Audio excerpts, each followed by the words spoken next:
আসসালামু আলাইকুম রহমতুল্লাহ বারাকাত। আশা রাখি আল্লাহর রহমতে সবাই ভালো আছেন। আলহামদুলিল্লাহ আমিও আল্লাহর রহমতে ভালো আছি।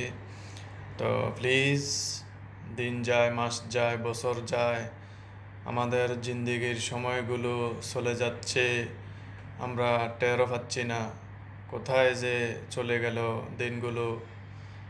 আসলে একটু চিন্তা করে দেখেন, জিন্দিগির যে সময় নিয়ে আমরা দুনিয়াতে আসলাম, তো যে হায়াত নিয়ে আমরা এসেছি দুনিয়াতে, আল্লাহ তাআলা আমাদেরকে পাঠাইছে আল্লাহর ইবাদত করার জন্য।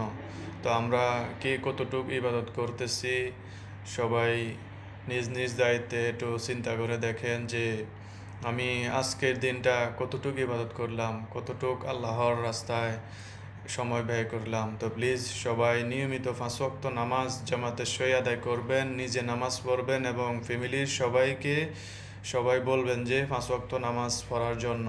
এবং প্রত্যেক প্রত্যেক রাত্রে তাহাজ্জুদের নামাজ পড়ার চেষ্টা করবেন।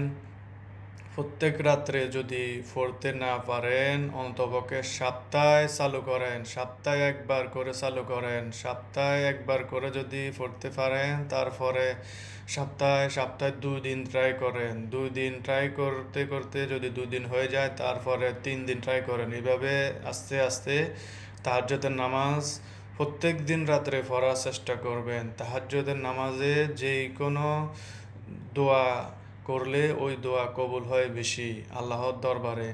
তো বেশি বেশি করে আমরা সবাই তাহাজ্জুদের নামাজ পড়ব প্রত্যেক রাত্রে, ইনশাআল্লাহ। তো আমরা সবাই চেষ্টা করব তাহাজ্জুদের নামাজ, 5 ওয়াক্ত নামাজের পাশাপাশি তাহাজ্জুদের নামাজ পড়ার জন্য। এবং আল্লাহর কাছে আমরা যার যেটা আশা, যার যেটা মনের আশা, তাহাজ্জুদের নামাজ পড়ে আমরা দোয়া করব ইনশাআল্লাহ। তাহাজ্জুদের নামাজে সময় যে কোনো দোয়ায় আল্লাহ তাআলা কবুল করেন, ওই টাইমে দোয়া ফিরান না আল্লাহ তাআলা। আল্লাহ তাআলা কবুল করবেনই। তাহাজ্জুদের নামাজের সময় যে দোয়া আপনি করবেন, আমরা করব, ওই দোয়া আল্লাহ তাআলা ফিরাতে পারেন না, ওই দোয়া আল্লাহ তাআলা কবুল করবেনই। তো প্লিজ সবাই 5 ওয়াক্ত নামাজ নিয়মিত পড়বেন এবং তাহাজ্জুদের নামাজও পড়বেন ইনশাআল্লাহ। আসসালামু আলাইকুম ওয়া রাহমাতুল্লাহি ওয়া বারাকাতুহু।